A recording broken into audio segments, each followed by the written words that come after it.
한 주간 동안 평안하셨습니까? 네, 오늘은 우리가 히브리서 4장 말씀을 통하여 사람을 변화시키는 성경이라는 제목으로 함께 말씀을 나누고자 합니다. 이제 9월이 되면 대한민국 전체가 9월은 무슨 달이라고 이렇게 얘기하는데 무슨 달인 줄 아십니까? 독서의 달 이렇게 표현을 합니다. 그래서 올해 우리 도서관에 온 포스터가 하나 있는데요. 그게 혹시 뭐냐면 어떻게 나왔냐면 오그라의 한 권의 책이 세상을 바꿉니다 라는 이런 표현으로 왔더라고요. 정말 멋진 말 아닌가요? 한 권의 책이 한 사람의 인생을 바꾸고 한 나라를 바꿀 수 있다는 그 힘이 있다는 것이 얼마나 대단한 것인가 우리는 잘 알고 있습니다. 그런 관계 속에서 우리가 함께 또 봐야 되는 것이 무엇이냐면 성경이라는 겁니다. 전 세계에서요 가장 많이 팔리는 책이 어떤 책인 줄 아십니까? 네, 성경책입니다. 그런데 전 세계에서 가장 많이 안 읽히는 책이 어떤 책인 줄 아십니까? 성경책입니다.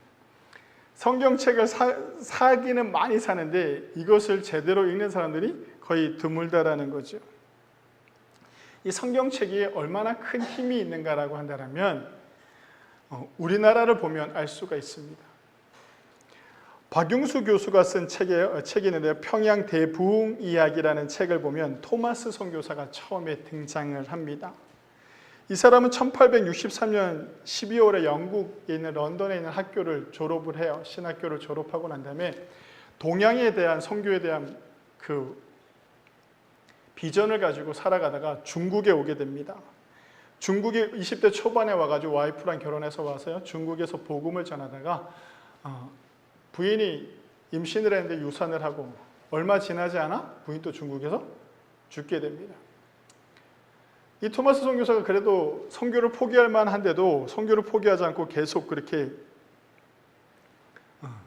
선교를 해야 된다는 마음을 가지고 있다가 어디를 바라보게 되냐면 조선이라는 땅을 바라보게 됩니다.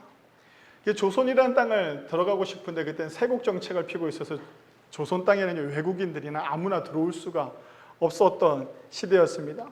그런데 1866년 제너럴 서머너라는 그 큰 배가 조선에 교육을 하려고 들어간다는 소리를 듣게 됩니다. 그래서 이 토마스 선교사가 열심히 뭘 하냐면 한국어를 배워요. 혼자서 공부를 해가지고 통역사로 선교사가 아니라 통역사로 조선 땅에 발을 들이려고 가요. 그래서 제가 통역사로 뽑혀가지고 그 배를 타고 조선에 올 때 뭘 가지고 오느냐면 성경책을 가지고 오죠. 성경책을 가져서 딱 이렇게 잘 교육을 하면 됐을 텐데 우리나라가 어떤 나라입니까? 세국 정책을 피면서 절대로 배에서 사람들을 못 내리게 하는 거야. 어떻게 하냐면 그때 우리나라에서 어떻게 하냐면 그 배에다가 불을 질러버려요. 사람들을 못 내리게 하고. 불을 질러버리니까 그 배 안에 있던 사람들이 허겁지겁 막 나올 때마다 우리 조선 사람들이나 군사들이 병졸들이 배에서 뛰어내리면 칼로 찔러 죽이고 배에서 뛰어내리면 칼로 찔러 죽여서 그 제너럴 셔머너에 탔던 사람들을 다 죽여버립니다. 게다가 참다 맨 마지막에 나온 사람이 누구냐면 토마스 선교사입니다. 토마스 선교사가 배에서 뛰어내리면서 한 권의 성경책을 가지고 뛰어내려요. 뛰어내리는데 와가지고 병졸이 또 포졸이 와서 또 죽이려고 할 때 그 표졸한테 뭘 주냐면 성경책을 이렇게 그냥 내밀어 버립니다. 이게 뭐야? 한데 끝까지 성경책을 받으라고 이렇게 표시를 하면서 주는데 이 병졸이 무시하고 어떻게 합니까? 바로 토마스 선교사의 목을 쳐버립니다. 자, 토마스 선교사가 우리나라에 와서 한 일이 있습니까? 없습니까? 없어요. 하나도 없잖아요. 그죠? 우리가 봤을 때 사역이라고 하는 것을, 선교라는 것을 하나도 한 것이 없어요. 근데 여기서부터 놀라운 일이 나타나는데 어떤 일이 벌어지냐면 토마스 선교사를 죽인 사람의 이름이 누구냐면 박충건이라는 사람입니다. 이 박충건이라는 사람이 토마스 선교사를 죽이고 난 다음에 곰곰이 생각해 보니까 며칠 집에 들어가서 곰곰이 생각해 보니까 이 사람이 나한테 주려고 했던 게 이게 뭐지? 도대체 이게 뭐지? 라는 마음이 들기 시작한 거야. 그래서 그 배가 탔던 그곳에 가가지고 이렇게 훑어봐요. 이렇게 훑어보니까 뭐가 있습니까? 불에서 타다만 성경책이 있는 거야. 이게 도대체 뭔가 싶어가지고 그 성경책을 가져오게 됩니다.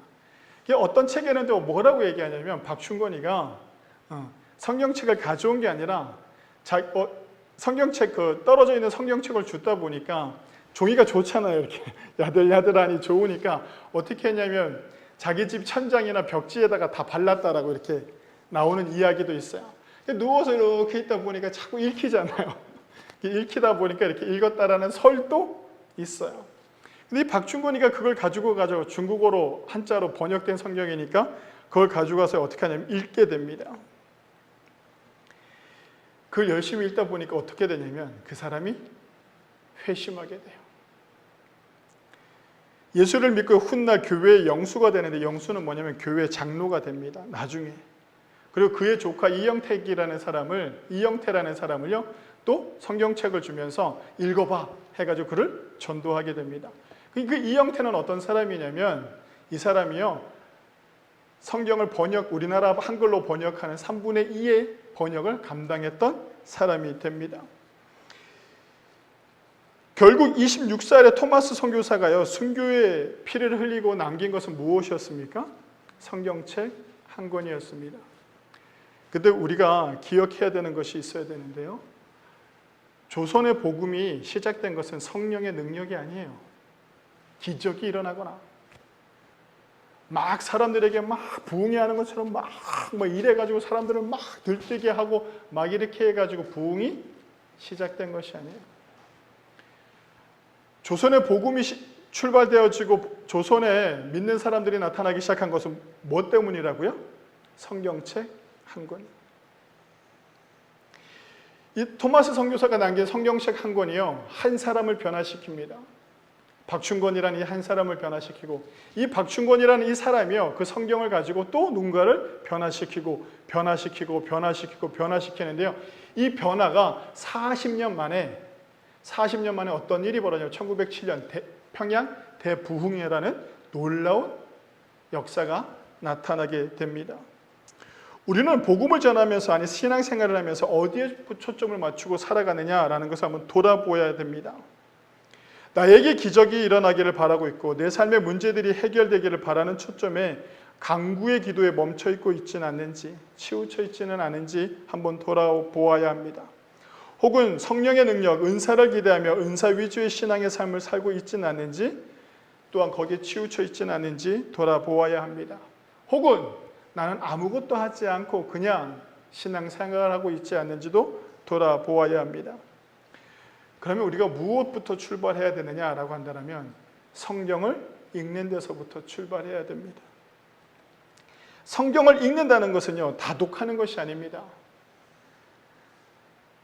다독하고 얼마나 많이 읽는 게 1독, 2독, 3독, 나는 50독 했어, 100독 했어, 이런 사람들요 그 사람이 살아온 삶이 변화되어졌는가 한번 보세요. 그렇지 못해요. 그게 자랑이 되죠. 성경을 많이 읽은 게 자랑이 된단 말이에요. 성경을 많이 읽으라는 게 아니에요. 성경을 어떻게 하라는 겁니까? 깊이 있게 읽으라는 거예요. 내가 오늘 창세기 1장을 한 장을 읽는데 1시간이 갔다면 그 1시간이 주는 의미가 깊다라는 거예요. 거기서 이야기하고 하자는 거, 그 스토리를 잘 보면 돼요.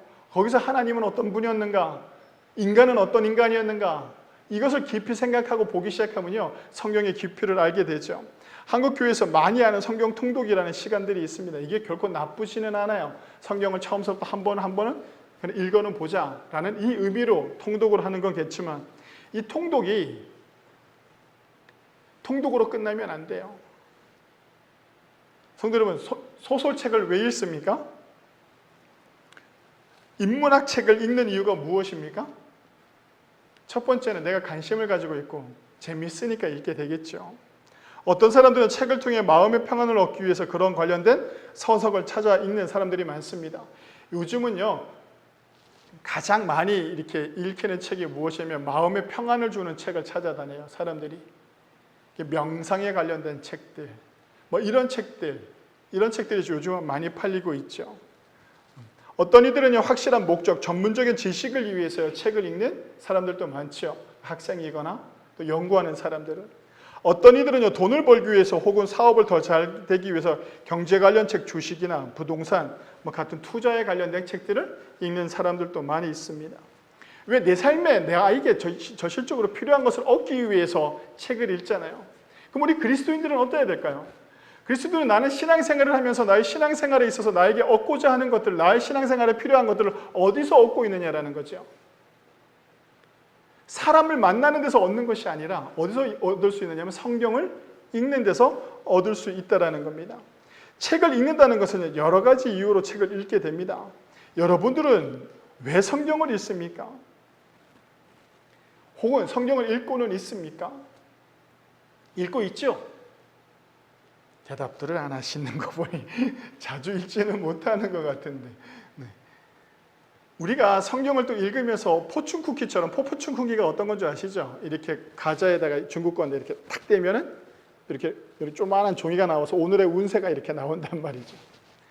어떤 분들이 이렇게 성경을 읽는 분들도 계세요. 성경을 읽다가 내가 좋아하는 구절이 나오면 딱 덮어버려. 야, 오늘 이 말씀이 땡큐인데 하고 딱 덮어버린단 말이에요. 그렇게 읽지 않아야 돼요.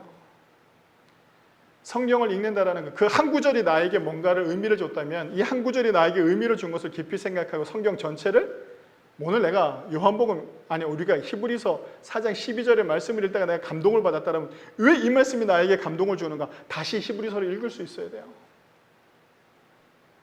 읽고 그 깊이를 깨달아야 되는 것이죠.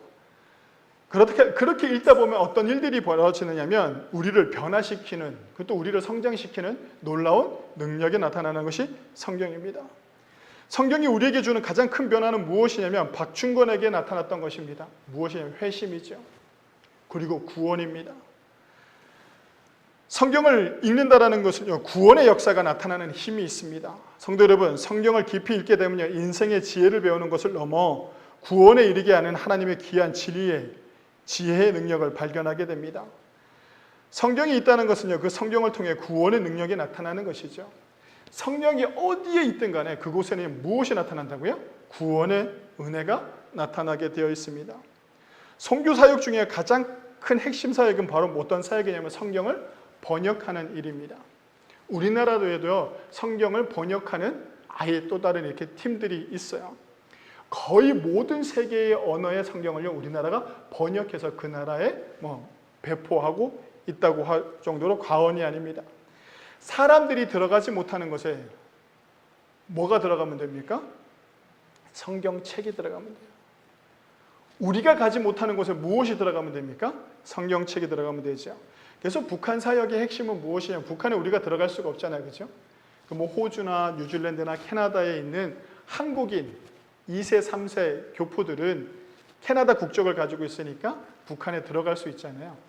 북한에 들어가게 되면 그들이 사역을 할 수 없으니까 어떻게 하냐면 지하에다가 성경책을 뿌리고 오는 거예요. 사람들이 볼 수 있을 정도로. 왜 그러냐면 그 성경책을 통해서 무엇이 나타나기 때문입니까? 구원의 역사. 한 사람이 회심하고 그 한 사람의 회심의 능력이 나타나면 복음이 이루어지는, 복음이 전파되어지는 놀라운 역사가 나타나게 되는 거죠. 성도 여러분, 우리가 읽는 성경을 통해 내가 받은 감동, 내가 받은 은혜, 내가 받은 구원의 말씀을요, 전할 수 있어야 됩니다. 그리고 성경을 통해서 깨달을 수도 있어야 됩니다.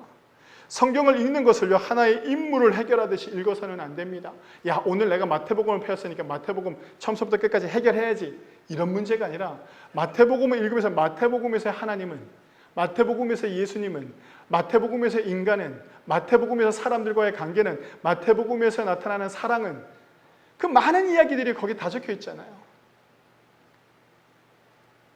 마태복음 읽어보면요, 너무 재밌어요. 성경을 읽다 보면요, 그것의 모든, 우리가 가지고 있는 세상에 있는 모든 소설들의 내용들이요, 너무나도 많다니까요. 구약 성경에 봐요, 치정에 관련된 것도 많잖아요. 막장 드라마도 많다니까요. 아니, 어떻게 성경에 이런 것까지 쓰여질 수 있어 할 정도로요, 그런 내용들도 있어요. 그리고 아가서를 보세요. 솔로몬이 얼마나 크게 사랑을 이야기하나요? 사랑이에요, 사랑. 사랑도 강하죠.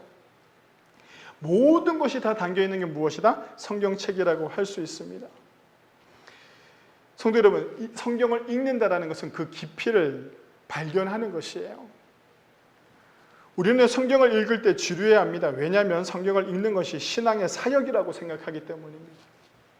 하나의 일처럼 여기니까 야, 이걸 읽어야 된다고 하니까 읽는 거죠. 아니에요. 성경을 진짜 깊이 있게 읽다 보면 어떻게 되냐면요. 거기에 재미도 느끼지만 거기에 놀라운 것들을 막 발견해요.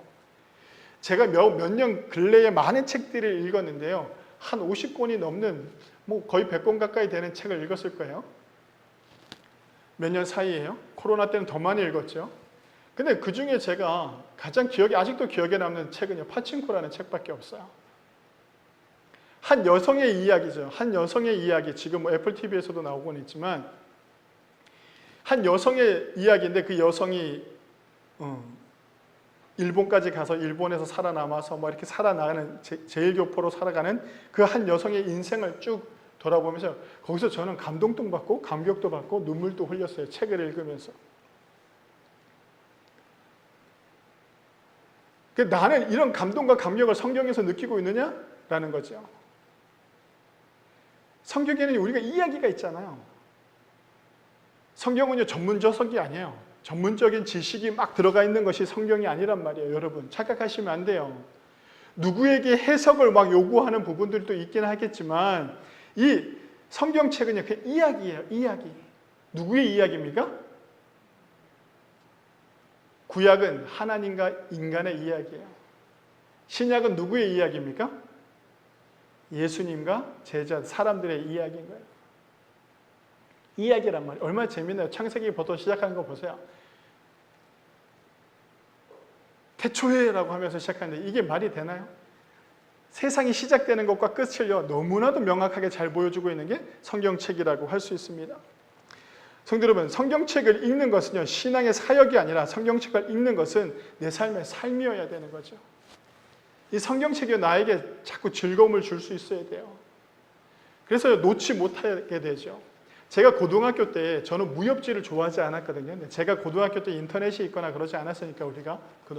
근데 고등학교 때 무협지라는 책이 있었습니다. 이 책은 이렇게 무협, 무술하고 이런 책인데요. 저는 한 번도 읽지 않았는데 제 친구들이 항상 학교에 가면 이 책상 밑에 이만큼씩 넣어놔요, 애들이요. 돌려가면서 막 이렇게 막 보죠. 난리도 아니었어요. 그때 한참 유행이었는데. 근데 수업 시간에요. 수업은 안 하고 그걸 어떻게 해요? 책을 이렇게 펴놓고 책 앞에다가 또 그걸 펴놓고 이렇게 읽고 있는 거예요. 이렇게 읽고. 점심시간에도 움직이지도 않아요. 친구들이. 점심시간에 밥 빨리 먹고 그 책들을 막 읽어대기 시작하죠. 그러니까 내가 관심을 가지고 내가 좋아하면요, 그렇게 매달리게 되어 있다니까. 근데 우리는 성경을 어떻게 자꾸 바라보냐면 하나의 짐처럼 생각하는 거예요. 이것이 나의 삶에 큰 변화를 일으키고 이것이 나에게 너무 많은 지혜를 줄 것이다라는 그 기대치는 없고, 그러니까 성경을 읽다 보면 하나님이 나에게 말씀하시는 게 있다니까 하니까 한번 읽어보자 이렇게 있는데 그러지 마세요. 그리고 요즘 듣는 성경 많잖아요. 듣는 성경, 듣는 소설책도 많고 하는데 제가 해봤거든요. 잘 되지 않아요. 우리 어르신들 눈이 좀 심심하더라도 성경을 그냥 읽는 거, 내 눈으로 읽고 생각하는 그런 시간들을 좀 가지시기 바랍니다. 이렇게요, 우리가 성경을 관심을 가지고 그 성경의 이야기 속에 빠지게 되면요, 우리에게 변화를 주기 시작합니다. 그 변화의 첫 번째가 무엇이라고요? 구원의 힘입니다. 내 삶이 변화되어지고 회심해지는 것도 문제지만 내 주변의 것들이 변화되어지기 시작하고 구원의 힘이 나타나게 됩니다. 그 성경이 주는 놀라운 변화는요, 선악을 구분하는 힘을 우리에게 줍니다. 자, 제가 여러분들에게 묻겠습니다. 우리는 태어날 때서부터 선한 사람입니까? 태어날 때부터 악한 사람입니까?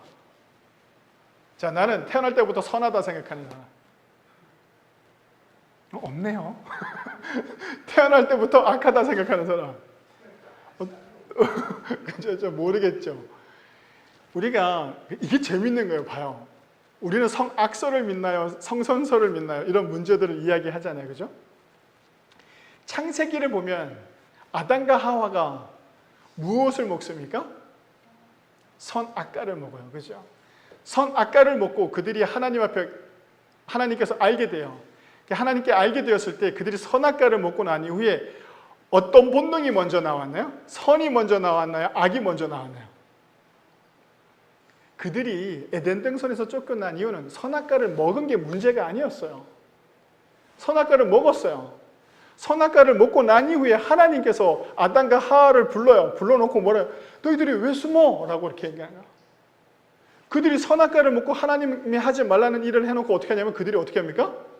숨었어요. 지들이 선악과를 먹고 선악을 알게 되면 제일 먼저 해야 되는 게 뭐예요? 아이고야, 우리가 먹고 나니까 하나님이 먹지 말라고 했는데 야 빨리 가서 하나님한테 먹었다고 자백하자 이래야 되는데 그러지 않고 숨었어요.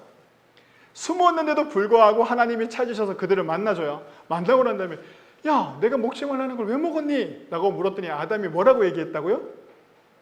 선과 악이 딱 있어요. 선과 악이 딱 있는데 선악을 먹고 난 이후에 아담에게는 선과 악이 딱 존재해요. 선악과를 왜 먹었니? 라고 물어보니까 아담이 뭐라고 얘기하냐? 하나님이 만들어서 나한테 준 여자가 나를 먹게 했다라고 얘기해요. 그래서 하나님께서 하와야 너는 왜 먹었니? 했더니 저 뱀이 나를 꼬셔서 나를 먹게 했다고 하는 거예요. 창세기를 보면 인간이 선악을 먹고 난 이후에 무엇이 먼저 나타났다? 본능적으로 악한 것이 먼저 등장했다라는 거예요. 어쩌면 아담이, 제가 항상 이 얘기를 하잖아요. 어쩌면 아담이 선악과를 왜 먹었니? 아니 처음에 하나님 앞에 자복하러 가지 못하더라도 숨었다가 하나님이 다시 찾았으면 선악과 왜 먹었어? 그러면 아담이 하나님 모든 것이 제 탓입니다 했어야 되는데 그러지 못했다라는 거예요. 그러면 또 하와가 아니요 저 때문이에요 막 이렇게 했어야 되는데 서로 어떻게 됐다고요? 서로 밀었다는 거예요. 성경책이 왜 중요하냐면 성경을 읽는 것이 왜 중요하냐면 우리가요 선악을 구분할 수 없어요. 내가 생각하기에 옳다라고 생각하는 것이요 이게 악한 걸 수 있어요. 근데도 불구하고 그것을 선택할 때가 많단 말이죠. 성경을 읽는다라는 것은요 선악을 확실하게 구분할 수 있는 힘을 우리에게 준단 말이죠. 그래서 동서양에 보면 맹자는 성선설을 이야기하고 동양 철학에 보면 순자는 성악설을 이야기해요. 왜냐하면 그러니까 순자가 말하는 성악설은 어떤 거냐면 아이가 태어나면 아이에 태어나서 처음 아이가 태어나면 본능이 어떤 본능이라고 얘기해요? 가장 깨끗한 본능이라고 하잖아요. 가장 깨끗한 상태라고 하잖아요. 근데 그 아이는 배가 고프면 어떻게 합니까? 울지요. 울고 자기만 먹지요. 그 아이가 배가 고프다고 해가지고 기다려주거나 참아내지 않잖아요. 그 아이는요 어린 아이면 아일수록 공포가 오거나 두려움이 오거나 내가 위험을 느낄 때 어떻게 합니까? 나만 생각한단 말이에요. 이게 순자가 이야기하는 성악설의 기본적인 이야기입니다. 성도 여러분, 우리가 인생을 살아가면서 선악을 구분하지 못하게 되면 지금 우리 교회가 가는 방향이 선한 것인지 악한 것인지 구분할 수가 없어요. 성경은 우리와 하금은요 선을 행하고 선을 이루는 삶을 살도록 합니다. 성경에 매여있지 않는 사람들은 자신의 이기적인 욕망을 신앙에 투여하고 이루고자 하는 사람들이 많이 등장하게 되죠. 부를 누리는 것이 하나님이 주시는 축복이라는 절대적인 믿음, 이것이 선이라고 생각하는데 성경은요 우리에게 부를 이야기하지 않아요. 여러분 축복을 이야기하지 여러분들에게 부를 허락한다라는 성경 구절이 어디에도 없다고요. 예수님이 단 한 번도 그렇게 말씀하신 적이 없어요. 부를 누리는 자는요 항상 구원과 멀어진다라고요 분명하게 성경은 말씀해주고 있죠. 성경은 인간이 살아가면서 어떤 모양의 선을 행해야 할지 잘 가르쳐주고 있습니다. 그러니까 우리가 선악을 구분할 수 있어야 돼요. 성도 여러분, 지금 내가 가고 있는 이 길이 정말 하나님이 보시기에 선한 것인가, 하나님이 보시기에 악한 것인가를 구분할 수 있게 됩니다. 또 성경은요 우리에게 어떤 변화를 허락하냐면 사랑이 많은 사람으로 변화시킵니다. 성경책은 인간과 하나님의 사랑 그리고 사람과 사람 안에서의 사랑을 이야기하는 책이 바로 성경책입니다. 성도 여러분, 연애 소설을 읽고 싶으면 성경책부터 읽으면 돼요. 성경책을 읽다 보잖아요. 그러면 우리 이 땅에 나와 있는 모든 연애 소설의 기본이 여기서부터 출발했다라는 걸 알게 돼요. 그걸 기본으로 알게 되면 모든 소설책들이 쉬워져요. 성도 여러분, 성경을 깊이 읽게 되면요 사랑하는 법을 알게 됩니다. 내가 하나님과 어떤 사랑을 하고 있는지 알게 되고요. 또한 내가 성경을 읽다 보면 하나님께서 나에게 보내주신 사랑의 메시지가 어떤 것인지를 알게 됩니다. 그러니까 하나님이 나를 얼마나 사랑하고 있는지도 알게 되죠. 이 성경책을 읽게 되면 어떤 책인 걸 알게 되냐면 하나님이 나를 너무 사랑해서 나에게 사랑의 편지를 써주는 책이구나 라는 것을 깨닫게 됩니다. 이 사랑의 편지를 알게 되면 감동하게 돼요. 그리고 거기서 위로를 받게 되고요. 거기서 평안을 느끼게 되고요. 하나님이 주시는 사랑 때문에 눈물도 흘리게 됩니다. 성도 여러분, 우리는 기도하면서 눈물을 흘리기는 많이 흘리는데 성경을 읽으면서 눈물을 흘려본 적이 있나요? 성경을 읽으면서 감동을 받아서요, 그 감격해서요, 눈물을 흘린 적이 있었나요? 성경을 읽으면서 나는 감동해가지고 너무 기쁜 그런 느낌들을 받은 적이 있나요? 우리는 성경을 읽으면서 그것이 나타나야 된다는 것이죠. 성도 여러분, 성경을 읽으면서 하나님의 사랑을 느껴보아야 합니다. 성경은요, 사람을 사랑하는 방법을 너무나도 잘 표현하고 있습니다. 또한 예수님께서 보여주신 사람을 사랑하는 방법을 또 너무 깊이 잘 보여주고 있죠. 내 주변의 사람들을 어떻게 사랑해야 하는지도 너무 잘 알려주고 있는 책이 성경책입니다. 내가 주변에 있는 사람들을 용서하지 못하고 이해하지 못하고 하나 되지 못하는 이유는 무엇인 줄 아십니까? 성경을 깊이 있게 읽지 못해서입니다. 하나님, 나는 저 사람을 용서해달라고 막 기도하는데 열심히 기도하는데 내 마음은 변하지가 않아요. 저 사람을 용서할 수가 없어요. 라는 이 말들을 많이 하는 이유가 뭐냐면 성경을 이렇게 깊이 읽지 못하기 때문이에요. 성경을 깊이 읽게 되다 보면 하나님의 사랑을 깨닫게 되면 어떻게 되냐면 그까짓 거 아무것도 아니구나 라는 것을 알게 돼요. 삶의 지혜를 얻게 되는 것이 성경이라는 것이죠. 성도 여러분, 5g의 한 권의 책이 한 사람의 인생을 바꿀 수 있다고 합니다. 우리 성경책은 5g보다는 좀 무겁겠죠. 그죠? 이 두꺼운 성경책이요, 한 인생을 변화시킬 수 있습니다. 내 삶을 변화시킬 수 있습니다. 한 사람의 인생을 바꾸고 한 영혼을 구원시킬 수 있는 힘이 있습니다. 우리가 가지고 있는 이 성경책을 읽으면요, 내가 하나님의 선한 뜻대로 살아갈 수 있는 삶의 방법을 알려주십니다. 또 우리가 이 성경을 읽게 되면요, 사랑을 알게 되고 사랑을 하는 방법을 알게 됩니다. 성도 여러분, 성경책을 읽어내시기 바랍니다. 한 장을 읽더라도 깊이. 목사님, 제가 창세기 1장서부터 50장을 1년 내내 읽으려고 했는데 잘 못 읽습니다. 괜찮아요. 괜찮아요. 그렇게 읽으라고요. 창세기는 모든 것이 다 담겨져 있어요. 창세기를 알면 성경 전체를 아는 거예요. 창세기 얼마나 재밌나요? 많은 이야기들이 나오잖아요. 거기서부터 출발해 봅시다. 창세기서부터 한번 읽어봅시다. 거기에 하나님은 어떤 하나님인가? 거기에 사람들은 어떤 사람들인가? 그 스토리와 이야기를 한번 따라가 봅시다. 따라가다 보면 우리는 누구의 스토리에 다다라 있게 됩니까? 하나님의 이야기. 하나님과 나와의 이야기 속에 빠져들게 됩니다. 성도 여러분, 우리가 소설책을 읽다 보거나 쭉 읽어보면 감정이입이 되잖아요. 제가 파친코라는 책을 읽고 요 근래에 몇 년 사이에 읽으면서 눈물을 흘린 책은 그 책이 처음인데, 파친코라는 책을 읽고 눈물을 흘린 이유는 무엇이겠습니까? 내가 그 주인공의 감정이입이 됐다라는 거죠. 여러분이 성경책을 읽다 보면요, 거기 감정이입이 돼서요, 그 상황 속에 내가 들어가게 된다니까요. 그냥 멀리서 내가 하나님인 것 마냥 이렇게 지켜보는 성경책이 아니라 그 이야기 속으로 내가 들어가 있게 된다니까요. 내가 아브라함의 입장에서 그 성경책을 읽게 되면요, 어떻게? 라고 하면서요, 그 감동이 온다니까요. 내가 이삭의 입장에서 그 성경책을 읽게 되면 그 감정이입이 되면 완전히 다른 성경책이 되는 거예요. 그렇지 않겠나요? 내가 사울의 입장에서, 다윗이 아닌 사울의 입장에서 감정이입을 해가지고 성경책을 읽으면 또 너무나도 새롭게 다가온단 말이죠. 성도 여러분, 우리는 얼마나 만큼 여기에 깊이를 두고 성경책을 읽느냐라는 것이에요. 오늘 이후로 우리가 돌아가면, 한 주간을 살아가는데 돌아가면 우리가 함께 성경을 읽기를 원합니다. 성경이 주는 힘을 히브리서 4장 12절에 말씀하시는 걸 우리가 다시 한번 읽어봅시다. 다 같이 한번 시작.